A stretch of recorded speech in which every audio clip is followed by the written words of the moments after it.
con el libro de Santiago esta tarde. Y pues Santiago es un libro muy interesante.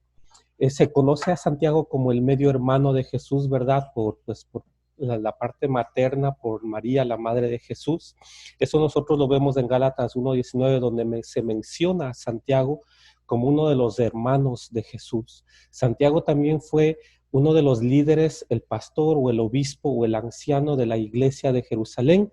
Y pues el libro de Santiago está dentro de las epístolas generales. Se conoce a Pedro, a Juan, a Judas y a Santiago como las epístolas generales de la Biblia, del Nuevo Testamento. Esto de epístolas generales quiere decir que que son cartas escritas para todas las personas. Hay cartas que solamente fueron escritas para los judíos o específicamente para un pueblo, pero son cartas con un mensaje general para todas las comunidades de su tiempo. Una cosa particular del libro de Santiago es que el objetivo de Santiago es demostrar la práctica de la fe personal. Y no solamente, hermanos, esto se conoce como las obras de la fe.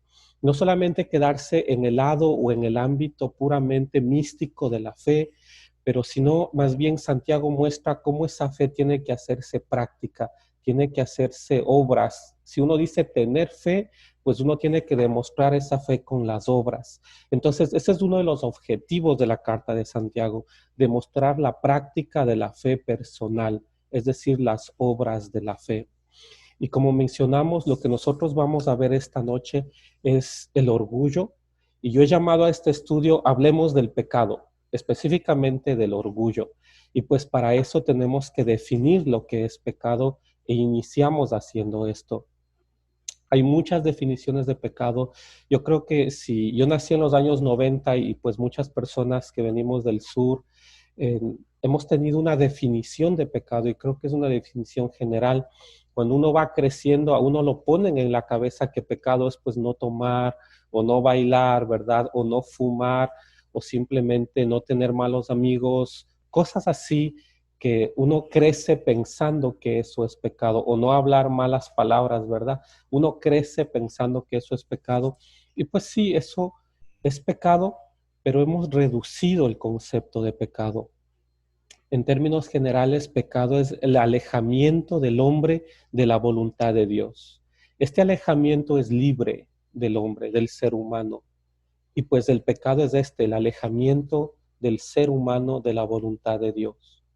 Otras personas o otros comentarios van a mencionar que pecado es todo aquello que se aparta de lo correcto y de lo justo. Es decir, la falta de amor verdadero a Dios. Eso también es pecado. Todo lo que se aparta de lo correcto y lo justo, y pues esto se define prácticamente como la falta de amor verdadero a Dios. En el Antiguo Testamento, tanto como el Nuevo Testamento, siempre hay la misma idea de pecado.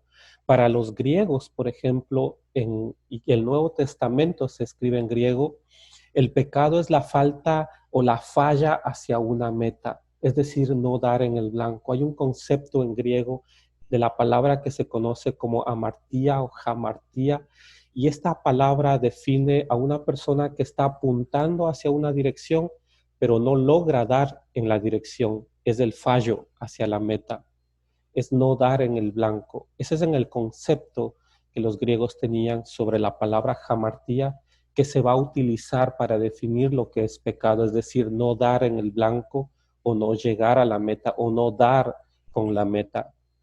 En hebreo, la misma palabra se conoce como jatá, que significa errar, no alcanzar una meta, no alcanzar el camino o no alcanzar el objetivo.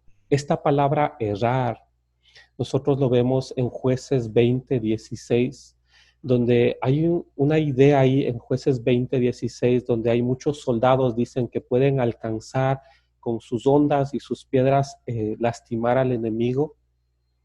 Ellos pueden acertar en el blanco, pero dice que también pueden errar. Pueden acertar en el blanco sin errar. Esta palabra sin errar, es decir, sin equivocarse, es donde otra vez aparece la palabra jatá, que es en hebreo, que significa no alcanzar la meta, no llegar al camino o no alcanzar el objetivo. significa errar. En lo que yo estoy haciendo, estoy errando. Eso es la palabra jatá, que también en el Antiguo Testamento se utiliza en muchas ocasiones para definir lo que es pecado. Hermanos, desviarse de las metas morales o éticas que Dios nos ha puesto a nosotros en la tierra, eso también es pecado.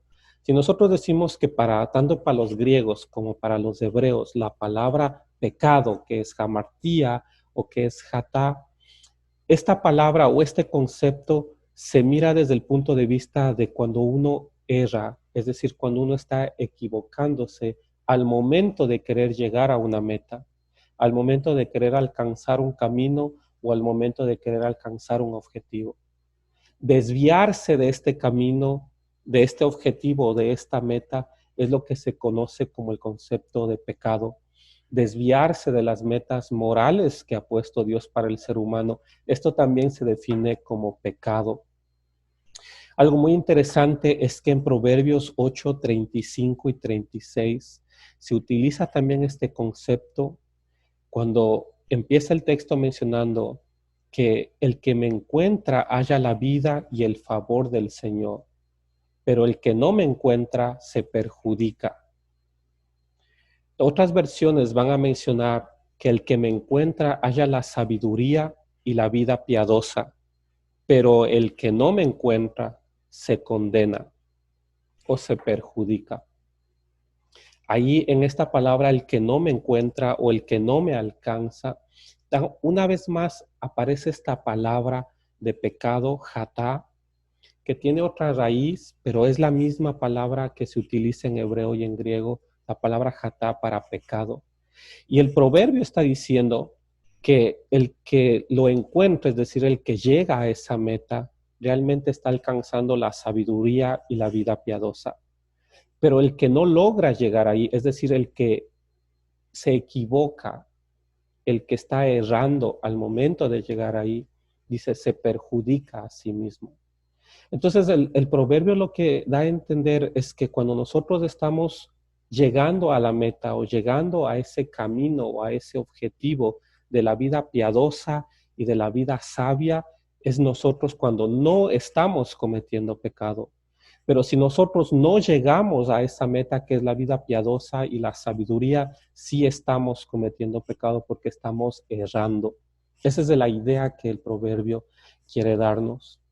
Entonces, hermanos, miren, el pecado literalmente afecta a nuestros actos, a nuestros pensamientos, y pues obviamente no lo podemos superar solos con un esfuerzo meramente humano, si no lo superamos mediante la fe en Cristo. Este pecado que nosotros mencionamos al inicio, que es un acto deliberado y libre del ser humano de apartarse de la voluntad de Dios, es un acto que aun cuando uno se arrepiente, aun cuando uno es cristiano y llega a los pies de Cristo, ¿verdad? Nosotros no tenemos la condenación, pero sí seguimos con esa misma tendencia a pecar. Entonces, aun cuando decimos que solos no podemos salir del pecado, sea cual sea este, lo que nosotros sí podemos hacer es decidir alejarnos del pecado. Seguimos siendo personas con una naturaleza pecaminosa, pero sí tenemos esa decisión o esa voluntad de alejarnos de lo que está mal. En este caso, como dice el proverbio, si nosotros decidimos alcanzar esa sabiduría y esa vida piadosa, dice, hemos hecho bien. Pero dice, el que ha errado y el que se ha alejado, el que no encuentra ese camino, está pecando o se perjudica. Y pues nosotros como seres humanos en muchas ocasiones hemos decidido, ¿verdad?, no alcanzar esas metas, hemos decidido no alcanzar ese objetivo que es la sabiduría y la vida piadosa. Entonces, hermanos, esto es pecado, el alejamiento del hombre de la voluntad de Dios, libre y deliberadamente. Es todo aquello que se aparta de lo correcto y lo justo. Nosotros estamos viendo en este día el tema, hablemos del pecado y vamos a hablar específicamente del orgullo, pero iniciamos mencionando o definiendo lo que es pecado o tratando de dar unas ideas prácticas de lo que es pecado. Ahora, miren, hay una segunda cosa que yo quisiera mencionarles antes de empezar a leer el texto bíblico. Hay unos personajes muy interesantes. Si a alguien le gusta la lectura, yo creo que es una muy buena lectura para hacerlo. Se conoce como los padres del desierto. En los primeros siglos, los cristianos eran perseguidos y hubo mucha gente que fue a vivir en el desierto. En el siglo III, el Constantino, que era el emperador que estaba persiguiendo a los cristianos, él adoptó la religión cristiana como una religión del Estado y se dejaron de perseguir cristianos, pero hubieron personajes muy interesantes que decidieron irse a vivir en el desierto y ellos son conocidos como los padres del desierto. También son conocidos como los padres de la espiritualidad. Y hay muchos comentarios y libros donde se mencionan los dichos de los padres del desierto. Ellos hablaron también del pecado, de la maldad del ser humano. Eran personas muy sabias, personas que conocían muy bien al ser humano y ellos definieron los males. ¿Cuáles son los males que el ser humano tiene? Y definieron 7 males.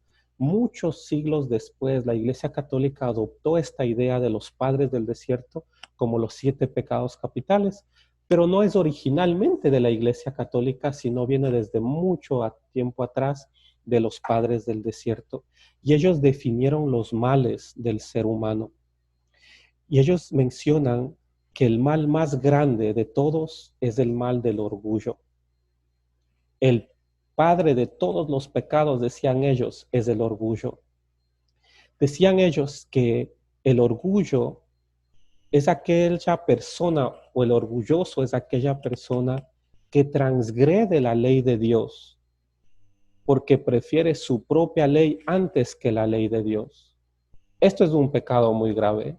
Se está diciendo que un orgulloso es un pecado tan grave que está prefiriendo su propia ley antes que la ley de Dios.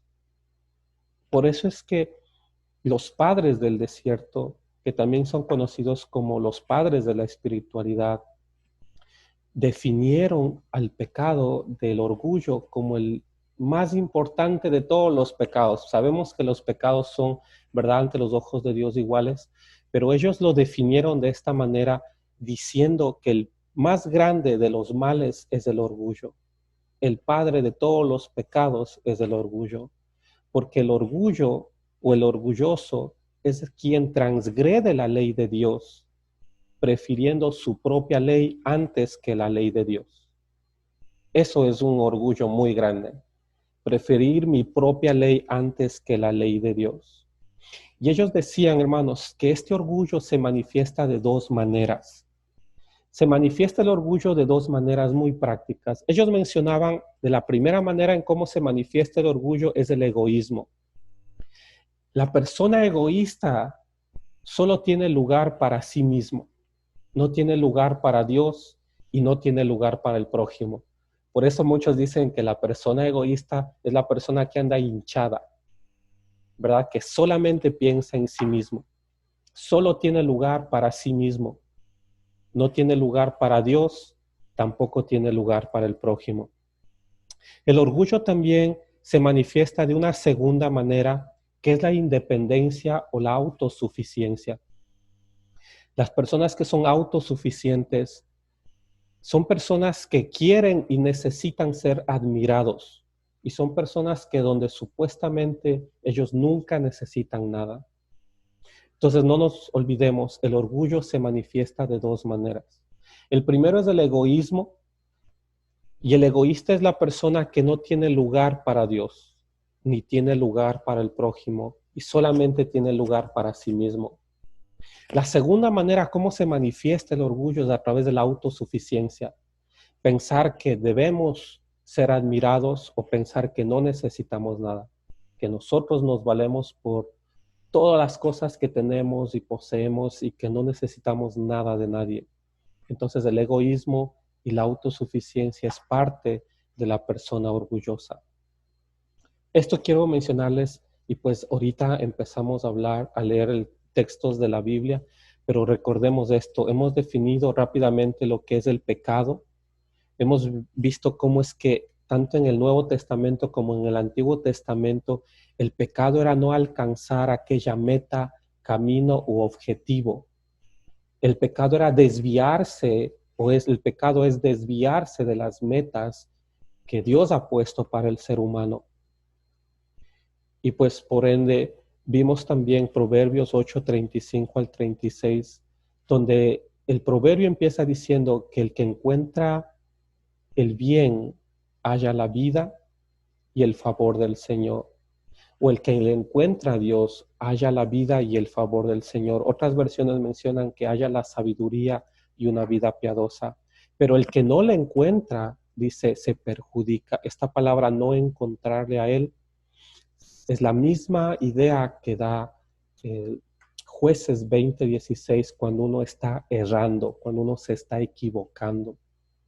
Y pues el anhelo del Señor, dice, el que le encuentra, él encuentra la sabiduría y encuentra la vida piadosa, pero el que no lo encuentra, es decir, el que está errando, alguien que no lo encuentra está errando o se está equivocando.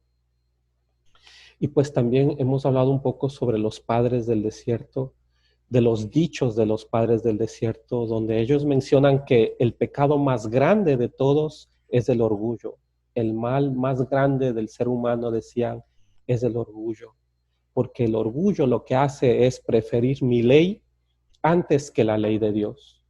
¿Qué persona tan orgullosa? Preferir su propia ley antes que la ley de Dios.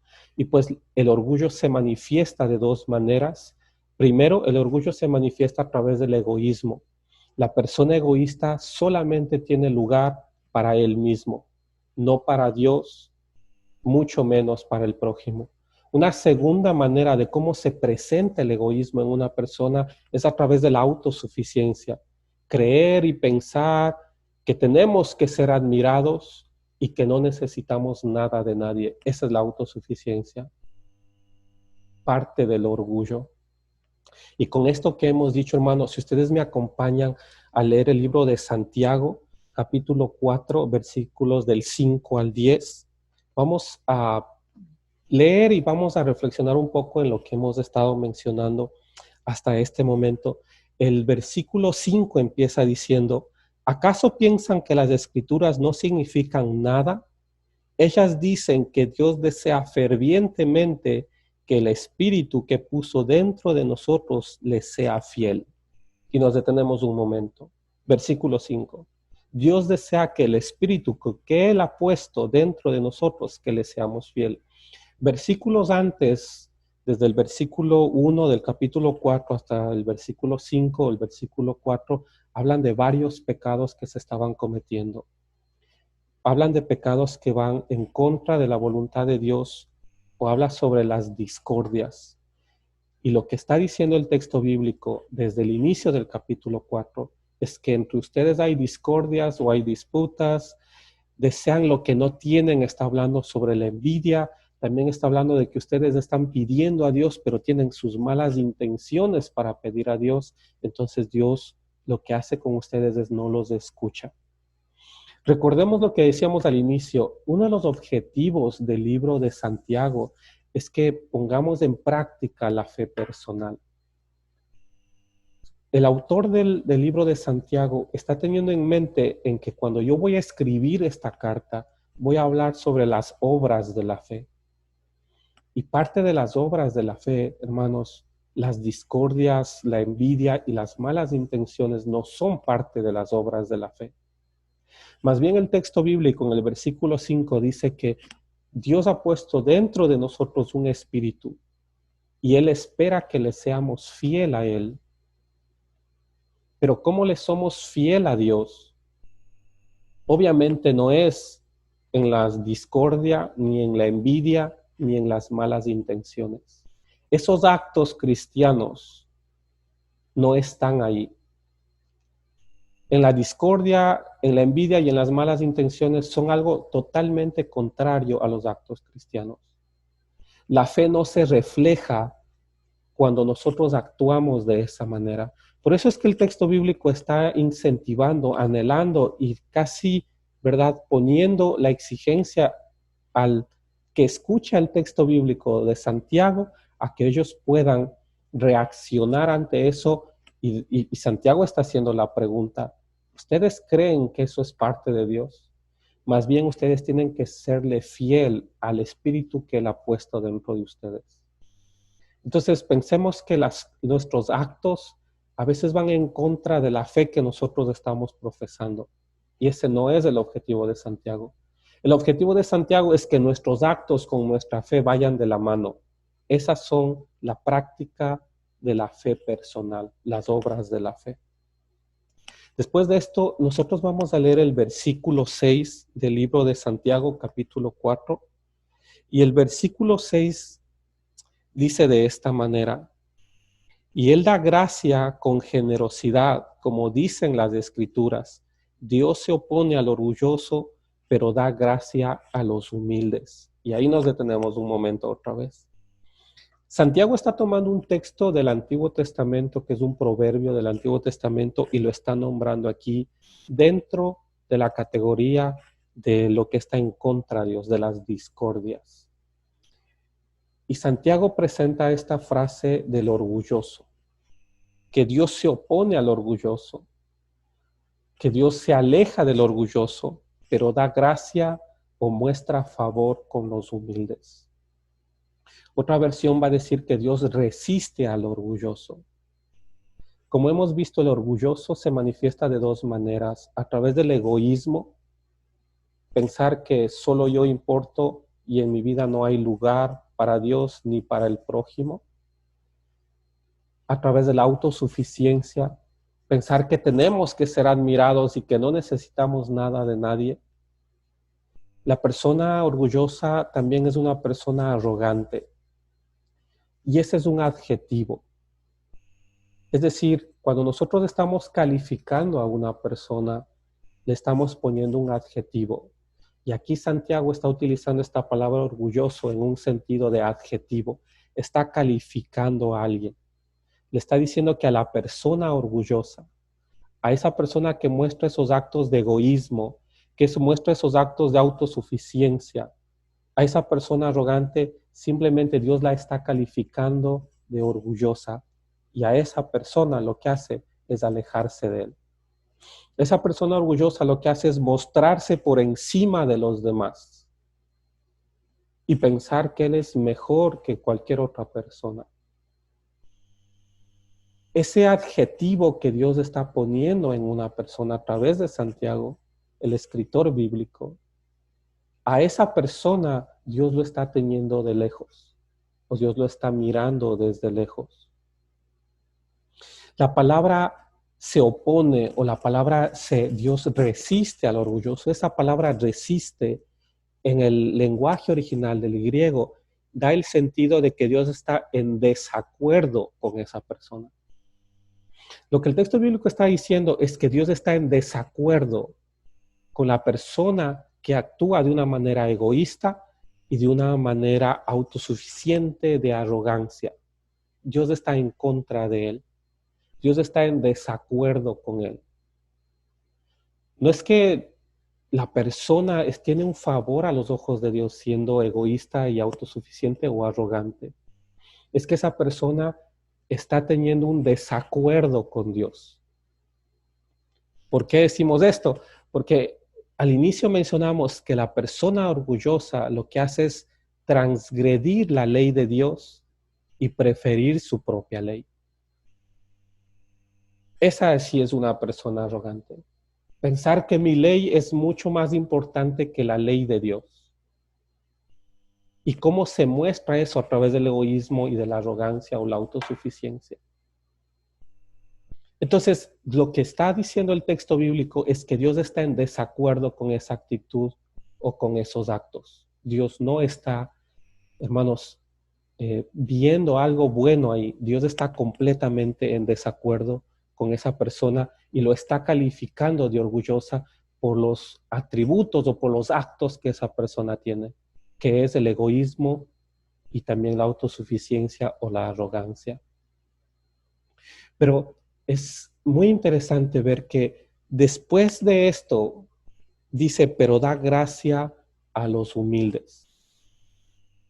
Esta persona que depende del Señor y no de sí misma, esa es la persona humilde. Hemos calificado la humildad a veces con pobreza, hemos puesto a la humildad a veces como una persona que tal vez no puede defenderse por sí misma, pero la palabra humildad aquí en el texto bíblico se refiere a la persona que depende del Señor, de Dios, y no de sí misma. Totalmente opuesto a la persona orgullosa. La persona orgullosa confía en sí misma y no tiene lugar para Dios ni para los otros. La persona egoísta es autosuficiente o arrogante y él quiere ser admirado y piensa que no necesita nada de nadie. Pero en cambio la persona humilde lo que tiene es dependencia en el Señor. Dependencia en la providencia de Dios. No en sí misma, pero sí en el Señor. La palabra gracia es la misma palabra charis, ¿verdad? Que nosotros decimos hemos sido perdonados por Dios por gracia. Esa misma palabra dice Dios está por el bien del humilde. Dios está a favor de la persona que depende solamente en Él. Entonces recordemos esto. El texto bíblico a nosotros nos invita a que podamos recordar entre lo que es la práctica de la fe personal. No solamente una fe que se queda ahí en las nubes, puro misticismo, ¿verdad? Sino una fe que se hace viva de todos los días, una fe práctica. Y parte de lo que Santiago está mencionando es que el orgullo no es parte de esa fe personal genuina hacia Dios. Eso no es la fe que debemos nosotros demostrar al mundo, sino más bien dice que la fe que nosotros debemos demostrar al mundo es esa dependencia en Dios. Eso debe ser parte de una práctica de la vida cristiana, porque al orgulloso lo ve de lejos, pero al humilde, dice el texto bíblico, lo tiene cerca o le da gracia al humilde. Dios trabaja a favor del humilde, mas no a través del egoísmo, mucho menos de la arrogancia o la autosuficiencia. Después de esto, vamos al versículo 7. El versículo 7 dice, así que humíllense delante de Dios, resistan al diablo y él huirá de ustedes. Desde el versículo 7 en adelante, lo que el texto bíblico nos habla es una idea del arrepentimiento, cómo nosotros debemos acercarnos a Dios. Y lo que el texto bíblico dice es que deben ustedes humillarse, someterse, acercarse a Dios. Dice, de esta manera es como el diablo huirá de ustedes. Hay tres cosas: humillarse, que hemos dicho que es la dependencia en Dios, depender en Dios. El someterse, es decir, hermanos, la voluntad de Dios. Hay una voluntad de Dios para nuestras vidas y hay que tomar esa voluntad de Dios, acercarse a Dios. Haciendo estas cosas, dice, el diablo huirá de ustedes. El diablo es el acusador, es el calumniador, ¿verdad? Es el que se atraviesa cuando yo estoy queriendo ir hacia esa meta o hacia ese objetivo de la vida piadosa, de la sabiduría que encuentro en Dios. Él es el que se atraviesa, ¿verdad? Y el que no me deja llegar a esa meta. Pero ese pecado del orgullo es aquel pecado que yo decido ir por ese camino y cometer ese pecado del orgullo. Pero dice que cuando ustedes dependan en Dios, adopten su voluntad y se acerquen a Él, ese acusador o ese que obstruye el camino, el diablo, dice, huirá de ustedes. Pero hay que hacer tres cosas, igual que en el arrepentimiento, ¿verdad? Hay que depender en Dios, humillarse. Hay que someternos a Él, es decir, tomar su voluntad, adoptar esa voluntad de Dios para nuestras vidas y acercarnos a Él. Cuando nosotros hacemos estas tres cosas en nuestras vidas, depender en Él, buscar su voluntad y acercarnos a Él, nosotros estamos mostrando la fe verdadera o una fe genuina que se basa en las obras, porque nuestro estilo de vida va a cambiar. No vamos a estar en el ámbito de los orgullosos, de donde Dios se aleja, sino más bien vamos a estar en el ámbito de los humildes, donde Dios muestra su gracia y el favor hacia nosotros. Pero una vez más, dice el texto bíblico en el versículo 8, nos habla de cómo nosotros debemos acercarnos a Dios. Y el versículo 8 dice, acérquense a Dios y Dios se acercará a ustedes. Lávense las manos, pecadores, purifiquen su corazón, porque su lealtad está dividida entre Dios y el mundo. De una vez más habla de tres cosas. ¿Cómo acercarnos a Dios? Dice, laven sus manos. Nuestras manos, hermanos, son símbolos de los actos que nosotros hacemos. Dicen, purifiquen su corazón, y el corazón es el símbolo de donde salen todos nuestros pensamientos y nuestras ideas y nuestras emociones. Dice, tienen ustedes una lealtad dividida. Hermanos, está hablando sobre nuestra fidelidad. Lavarse las manos está diciendo que nosotros debemos corregir nuestros actos. ¿Cómo estamos nosotros comportándonos? ¿Como los orgullosos que son egoístas y arrogantes? ¿O como los humildes que dependen en Dios, que buscan su voluntad y que se acercan a Él? ¿Cómo estamos actuando nosotros? Esperemos que nuestros actos sean de dependencia en Él, de buscar su voluntad y de acercarnos a Él. Pero dicen a ustedes, dice, lávense las manos, es decir, cambien sus actos. Dice, purifiquen su corazón, es decir, analicen sus pensamientos, cuáles son sus ideas, cuáles son sus emociones, cómo está su mente. Dice, purifiquen su corazón. Debemos nosotros tener cuidado de las cosas que pensamos, que decimos, que analizamos. Y dicen por último, tienen una lealtad dividida, es decir, debemos nosotros ser fiel a Dios. Dice el texto bíblico que ustedes tienen una lealtad dividida entre el mundo y Dios, pero así no trabaja el cristiano. De esa manera no se desarrolla la vida cristiana. Debemos serles fiel a Dios. Cuando nosotros estamos siendo fieles a Dios, hermanos, es porque nosotros ya hemos cuidado nuestros actos y hemos cuidado nuestros pensamientos. Entonces el versículo 8 a nosotros nos enseña cómo debemos acercarnos a Dios. Y es lavando nuestras manos, nuestros actos, cuidando nuestros actos, purificando nuestro corazón, que es cuidando nuestra mente y siéndole fiel a Dios. De esa manera nosotros vamos acercándonos. Y pues así podríamos decir que esos son actos de arrepentimiento genuino, donde nosotros podemos ver a un creyente que sí está teniendo ese arrepentimiento genuino y se está acercando a Dios. Y por último, el versículo 10 nos dice, humíllense delante del Señor y Él los levantará con honor. Una vez más, la palabra humillarse, que se repite un par de veces en el texto bíblico, es la dependencia completamente en Dios. Hermanos, la idea no es el autogobierno, que yo me gobierno por mí mismo, que yo tengo mis propias leyes.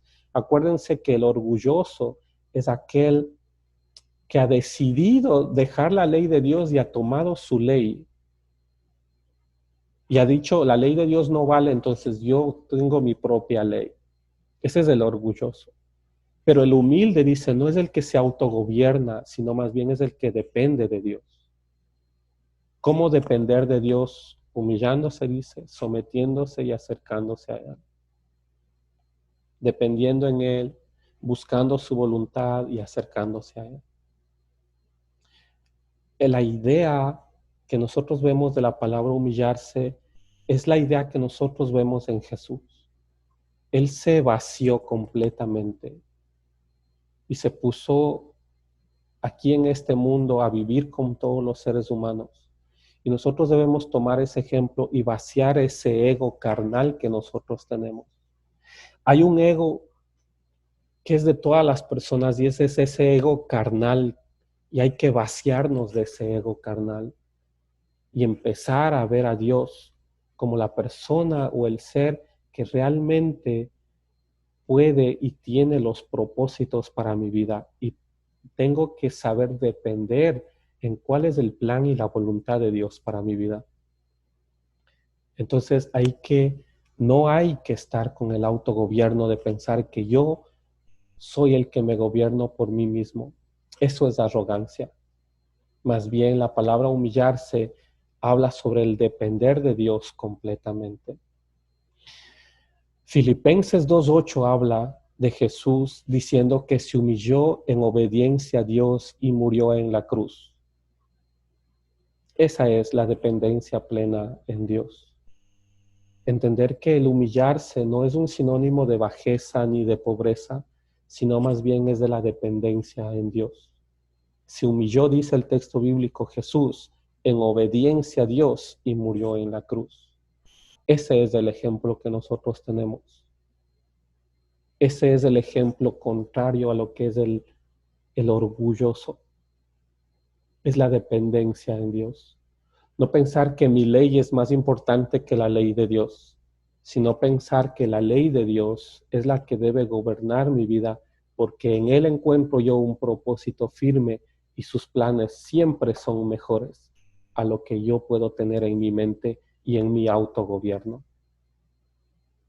Esa es la idea que el texto bíblico nos presenta hoy, que nosotros podamos alejarnos del orgullo y sí adoptar esta palabra humillarse ante Dios, porque dice que Él da gracia al humilde, para que nosotros podamos tener en Él ese propósito y esos actos, ese comportamiento que realmente debe ser parte de la fe cristiana.